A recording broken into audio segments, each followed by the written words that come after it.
Dave here with Saddleback Leather. You know, some people say my bags are way overpriced. But that's just because they don't know how difficult and expensive it is to tan high-quality leather.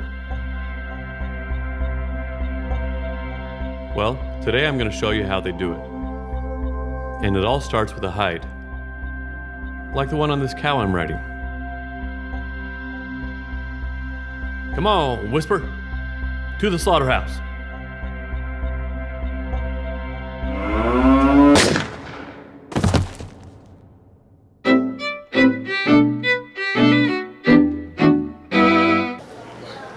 So this is a raw hide straight off the cow. And I want to show you how they turn something like this into something like this. A nice finished piece of leather. It's a little something called the tanning process. Come on, I'll show you. Let's go.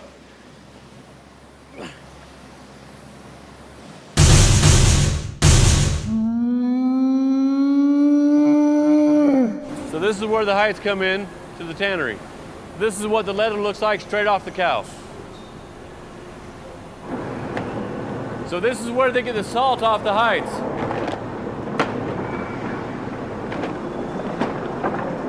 Just after they desalt it in the tumbler, this is where they put it to rehydrate it. But not only rehydrate it, they put in some chemicals to get the oils and greases out of the hide. And they don't use phenols, that's important. They use a type of alcohol that's much more expensive, but the phenols are not biodegradable and they're just really bad for the environment. So this is the fat that comes off in the tanning process. And people come and buy it from them to make toothpaste, shampoo, skincare products, but in the raw, this works really well as a healing balm and as a chafing lubricant.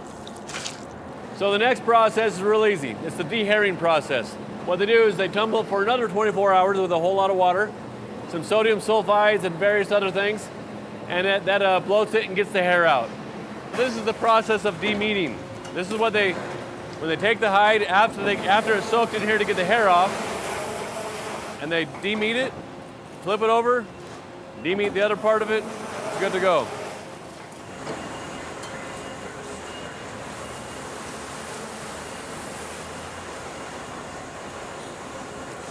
Okay, this is the stuff they take off the hide before they tan it, and they sell it for hot dog food.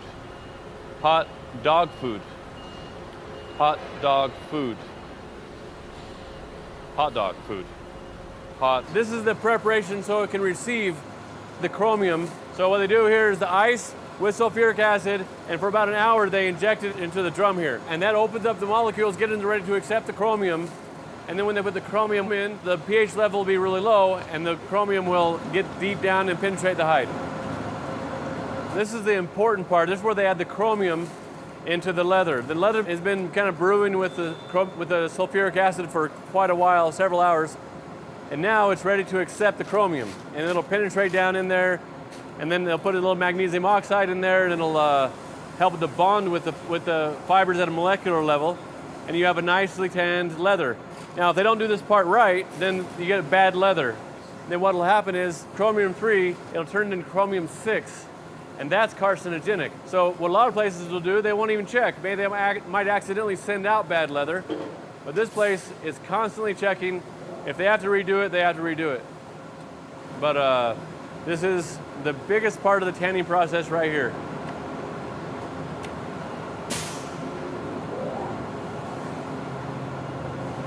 So if a tannery wants to sell a lot of leather, but they don't have very many drums, what they'll do is they'll tumble the hides with the chromium about half the time, which means that the chromium doesn't penetrate all the way in, where all the greases and preservatives used to be. And then they sell it off to the finishing tannery finishes it, and then your bag falls apart after 6 months or a year or 2 years, and you wonder why. Here we are at the really expensive Italian water filtration area. Now the cheap tanneries don't have places like this. They just dump all that stuff out of the drums straight into the river. Hey kids, get your fishing poles, let's go fishing. Okay, so after the hide's gotten out of the big drum, they take it over here and they squeegee out the water of it. And then they take it over here to decompress for about 24 hours before they split it. So here's the end of the tanning process for the wet blue, and before it goes off to be finished. So this is the wet blue hide. It's about 4 millimeters thick, the top, about the top half of it has all the grain in it, which is all the fibers all twisted together, all the pores, all the really good stuff, really hard, tough part, which is what we use, is on the top. And then the bottom half is the genuine leather or the suede.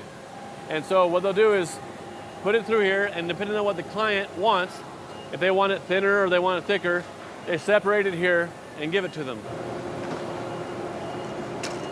One for me, one for them. One for me, one for them. As you can see, the tanning process is not easy. This is the first part of the tanning process, but it's foundational to great leather. So it gets down to the end, it goes bad, they redo it. That's what high quality tanneries do. That's what high quality leather is made of. Low quality tanneries, it gets down to the end, is bad, and they make a bad decision and they send it on anyway. Bad pH, bad chromium, who cares? Now everyone makes bad decisions sometimes. For instance, looky here, my shirt. I didn't button it all the way to the top. See that? I corrected a bad decision. And you know what? If you've made bad decisions in the past, you can correct them too. Button your shirt, whatever your shirt is, button it.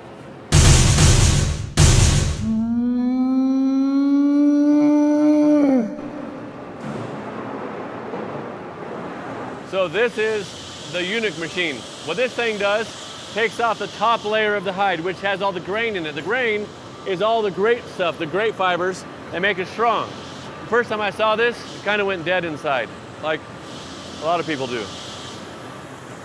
Well, anyway, so here's what happens. Check this out. This is the best part of the hide right here. And what they do is they sell this to dog food makers. And the dog food makers use it as filler in the dog food. So the cheaper the dog food, the bigger the pile of poop in the backyard. I'm just telling you the way it is. But also, this is what bonded leather is made of. But anyway, we don't use this. We use, at Saddleback, we use the full grain. We like the scars, we like the brands, we like all that beautiful stuff, but a lot of people don't for some reason.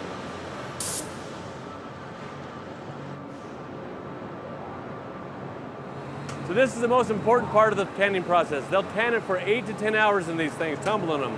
They throw the wet blue in here, they throw the water-soluble dyes, not the lead-based or any dangerous ones. Then they throw in tannin, which they use for vegetable tanning. And then they throw in the highly refined oils. They dump them in here and they tumble for 8 to 10 hours. And so that way all of those oils, all the tannin, all of that stuff gets all the way to the very center of the hide. Why is this important? Check this out. You got the chromium, you got the collagen. And they bond together like this, really hard, right? And then you got the oils, and you got the tannin, and these all join in the chain of molecules there. It makes it soft, durable, and strong. And here's what the cheaper tanneries do. They only tan it for a little bit. Instead of 8 hours, they'll do, I don't know, like an hour or two, just so where it looks nice, but it's rotten on the inside. I know people like that. But think of all the money they saved and all the materials and in time. They got a whole lot more through these drums than we do. So they squeegee the hides out right over here. And when they're finished, they bring them back over here to this heating vacuum system. I have an older model of this at home. I used to collect them when I was a kid. But what it does is it heats up the hides, presses them, heats them up, and then when they begin the vapor begins to come up, the vacuum just sucks away the moisture. And thus, the drying process has begun.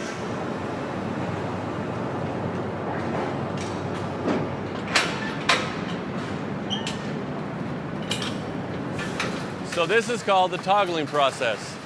And this is the last part of making the thing dry. What they do is they pull the hide really nice and tight. They get it, which kind of opens everything up, and then they put it back into this oven and let it bake for a little while longer. So check this out. Here's a wet hide here.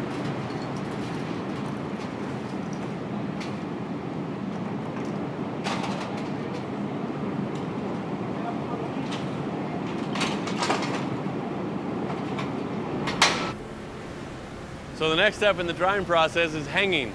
What they do is they hang it on these racks and they go all the way around, come back around here, and really slowly, and they go through this big long oven here.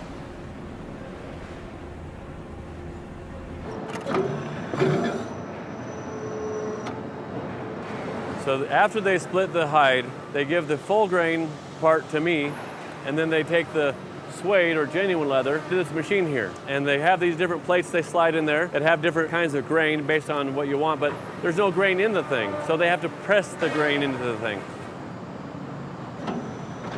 Now here's how you can tell fake crocodile or fake ostrich or fake elephant from the real stuff is it's very uniform.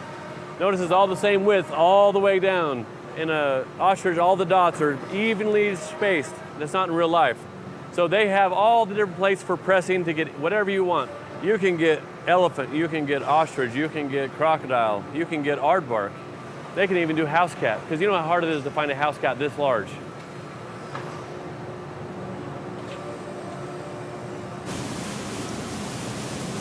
After the drying process, they put it through here, and this adds the color to the top. So any color that you want, it, or any effect you want it shiny, you want it glossy, you want it matte, you want it kind of in between eggshell. And you would put it here, and it puts the finish on it for you.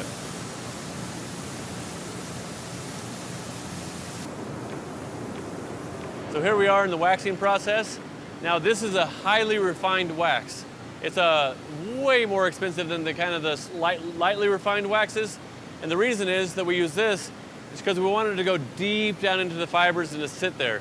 It doesn't bond with any other collagens or chromium or anything like that, but it sits there deep down in the hide. And what it does is it goes through here and it gets under these heat lamps, and the heat opens up the pores on the hide, which make it go even deeper. It's really a cool process. So this is the final step in the tanning process. With heat and pressure, they press the chemicals, the finishes, the waxes, make sure they're bonded real nicely. Do not get your fingers stuck in this.